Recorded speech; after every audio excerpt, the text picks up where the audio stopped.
Hi viewers, welcome to our channel. ప్రస్తుతం మనతో పాటు దాము బాలాజీ గారు సీనియర్ జర్నలిస్ట్ ఉన్నారు. వారితో ఒకసారి మాట్లాడదాం. సార్ నమస్కారం సార్. నమస్తే.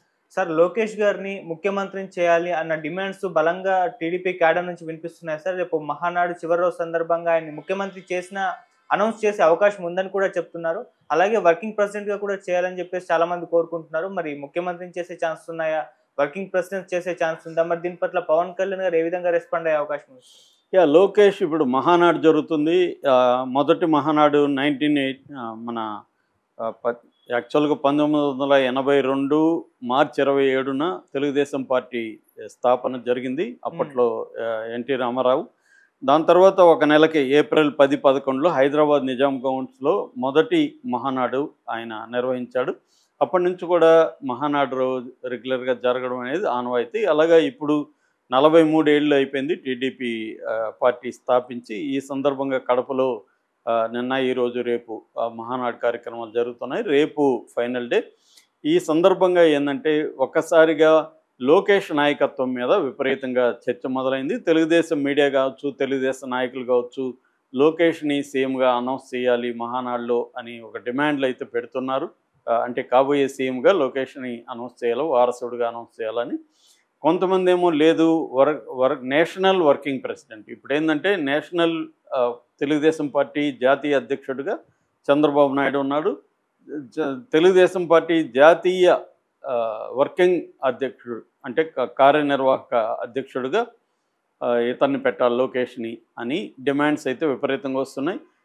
ప్రాజెక్ట్ కూడా మీడియా అలాగే చేస్తున్నారు.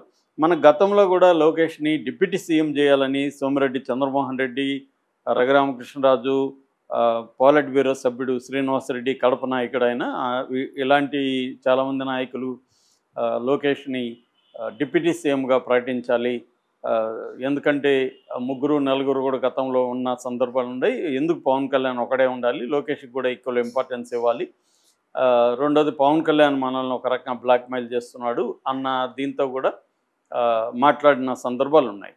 సో అందువల్ల ఇప్పుడు మహానాడులో ఇది కరెక్ట్ ప్లేస్, ఇది మహానాడులో ఇది అనౌన్స్ చేస్తే బాగుంటుంది అనేది చాలామంది అనుకుంటున్నారు.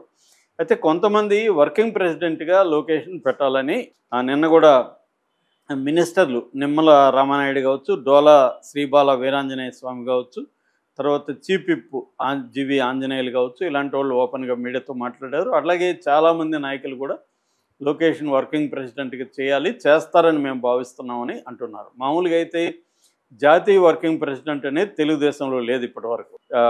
ఇది ఆంధ్ర తెలంగాణ విడిపోయిన తర్వాత తెలంగాణలో వర్కింగ్ ప్రెసిడెంట్ అనేది ఉంది. మన ఇప్పుడు రేవంత్ రెడ్డి కూడా ఒకప్పుడు తెలుగుదేశానికి తెలంగాణ వర్కింగ్ ప్రెసిడెంట్గా పనిచేశాడు. కానీ జాతీయ వర్కింగ్ ప్రెసిడెంట్ అనేది కొత్త పోస్టు, అది క్రియేట్ చేసి ఇవ్వాలి అనేది ఇప్పుడు డిమాండ్. అయితే ఇక్కడ కొంత అసలు లోకేష్కి అర్హత ఉందా, ఆయనకి ఇంకా టైం కావాలని కొనేవాళ్ళు కొంతమంది ఉన్నారు. ఈ నేపథ్యంలో లోకేష్ బలాబలాలు మనం చూస్తే లోకేష్ ఇప్పుడు 42 ఇయర్స్, జనవరి 23, 1983 ఆయన పుట్టింది. సో ఆయన ఎడ్యుకేషన్ పరంగా చూసుకున్నప్పుడు MBA స్టాన్ఫోర్డ్ గ్రాడ్యుయేటు, అక్కడ స్టాన్ఫోర్డ్ యూనివర్సిటీలో, తర్వాత school of business management of information systems అనేది కార్నెజ్ యూనివర్సిటీ, కార్నెజ్ మెల్లా యూనివర్సిటీ అంటారు, ఇక్కడ చదువుకున్నాడు. సో హయ్యర్ ఎడ్యుకేషన్ ఉంది, ఇంగ్లీష్లో ఫ్లూయెంట్గా మాట్లాడగలడు, ప్రజెంట్ చేయగలడు. ఆ మధ్య వీళ్ళ ఫాదర్ చంద్రబాబు నాయుడు జైల్లో ఉన్నప్పుడు ఢిల్లీలో మీడియాతో అంతా కూడా సమర్థంగా మాట్లాడగలిగాడు. ఆ తర్వాత ఇతనికి ఫస్ట్లో తెలుగులో ఇబ్బంది ఉండేది, అది కూడా ఇప్పుడు బాగా తగ్గిపోయింది, తెలుగు కూడా బాగానే మాట్లాడగలుగుతున్నాడు.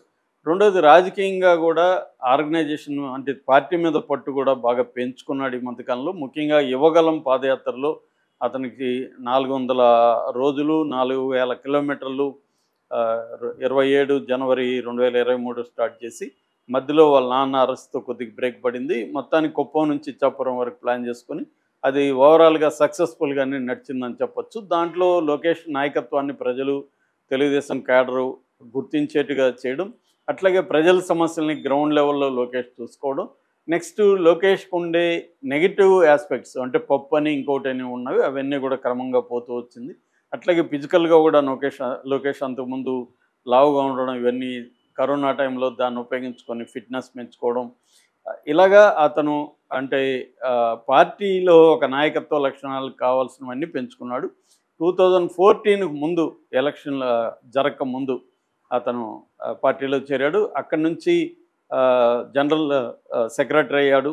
ఆ తర్వాత పాలిట్ బ్యూరో మెంబర్ అయ్యాడు. దాని తర్వాత 2017లో వాళ్ళ ప్రభుత్వం ఉన్నప్పుడే ఎమ్మెల్సీ అయ్యాడు.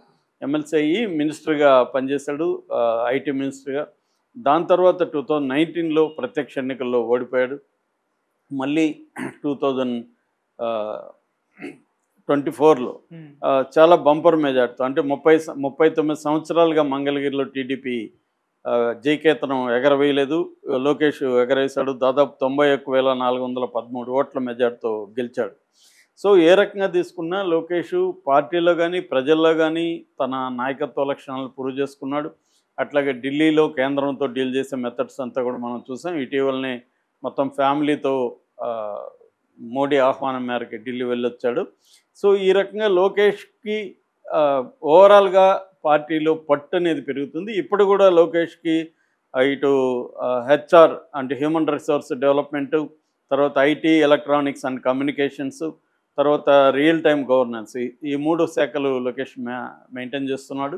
పైకి అలా ఉంది కానీ ఓవరాల్గా షాడో సీఎం లాగే లోకేష్ ఉన్నాడు. ప్రతి మంత్రిత్వ శాఖలో కూడా లోకేష్ షాడో దీన్నే ఒక నెట్వర్క్ నడుపుతున్నాడు. ఎక్కడ ఏ పదవి ఇవ్వాలన్నా లోకేష్ చెప్పకుండా ఎవరికి పదవి ఇచ్చే పరిస్థితి లేదు. అంటే చంద్రబాబు ఓన్లీ గవర్నెన్స్కి సంబంధించిన కొన్ని పాలసీ మేకింగ్ వాటిలో ఉంటున్నాడు తప్ప అపాయింట్మెంట్స్ కావచ్చు, బ్యూరోక్రాట్స్ని మేనేజ్ చేయడం కావచ్చు, ఎమ్మెల్యేలని, లోకల్ నాయకుల్ని డీల్ చేసేందుకు మొత్తం కూడా లోకేష్ తీసుకుంటున్నాడు. ఆ రకంగా గవర్నెన్స్ మీద కూడా లోకేష్కి మంచి పట్టు అయితే ఉంది. ఈ నేపథ్యంలో నిన్న ప్రవీణ్ పుల్లటాని వాళ్ళ తెలుగుదేశానికి సంబంధించిన ఎలక్షన్ వాటికి సంబంధించి అనేక సర్వేలు అవన్నీ చేస్తుంటారు. ఈయన ఒక పోస్ట్ పెట్టాడు. అదేంటంటే లోకేష్ మెరిట్స్ ఏంటి, డిమెరిట్స్ ఏంటి అని పెట్టాడు. Lokesh merits youth cadre Lokesh నాయకుడుగా ఏకీభవిస్తున్నారు, ఒప్పుకుంటున్నారు, కావాలని డిమాండ్లు కూడా చేస్తున్నారు. అయితే డిమెరిట్స్ కూడా లోకేష్కి ఉన్నాయి. అదేంటంటే టీడీపీలో సీనియర్స్ లోకేష్ని నాయకుడిగా ఒప్పుకోవడానికి ఇష్టపడట్లేదు, కొంత ఇబ్బందిగానే ఉన్నారు వాళ్ళు అనేది. రెండోది ఎలియన్స్ కూడా లోకేష్కి ఇబ్బందికరంగానే ఉంది. ఎందుకంటే అబ్సల్యూట్గా టీడీపీనే గవర్నమెంట్ ఫామ్ చేస్తుంటే లోకేష్ కంప్లీట్ కంట్రోల్ ఉండేది. ఇప్పుడు ఏంటంటే ఇటు స్టేట్లో పవన్ కళ్యాణ్ని జాగ్రత్తగా చూసుకోవాలి. పవన్ కళ్యాణ్ ఒక్కొక్కసారి ఓపెన్గా తెలుగుదేశం ప్రభుత్వం, కూటమి ప్రభుత్వాన్ని వైఫల్యాన్ని తెలుగుదేశమే కారణం అన్నట్టుగా ఆయన విమర్శిస్తుంటే కూడా లోకేష్ నోరు తెరవలేని పరిస్థితిలో ఉన్నాడు. అదొక మైనస్. అట్లాగే ఒక మీడియా అధిపతి కూడా లోకేష్ యాంటీగా ఉన్నాడని చెప్పాడు, కానీ ఆ మీడియా అధిపతి ఎవరని చెప్పలేదు. కానీ ఆ మీడియా అధిపతి ఎవరో కాదు, ఏబిఎన్ ఆంధ్రజ్యోతి బాసు రాధాకృష్ణే అని కొంతమంది వ్యాఖ్యానిస్తున్నారు. అది నిజమా కాదనేది తెలియదు, కానీ ఒక మీడియా అధిపతి అయితే లోకేష్కి యాంటీగా ఉన్నాడు, లోకేష్ని సీఎంగా చేయడానికి అతను ఇష్టపడట్లేదు అనేది కూడా ఒక వార్త అయితే వస్తుంది. సో ఈ నేపథ్యంలో రేపేమైనా లోకేష్ని వర్కింగ్ ప్రెసిడెంట్గా చేస్తారా అనేది చూడాలి. మామూలుగా మన దేశంలో వారసత్వం అనేది వెరీ వెరీ కామన్.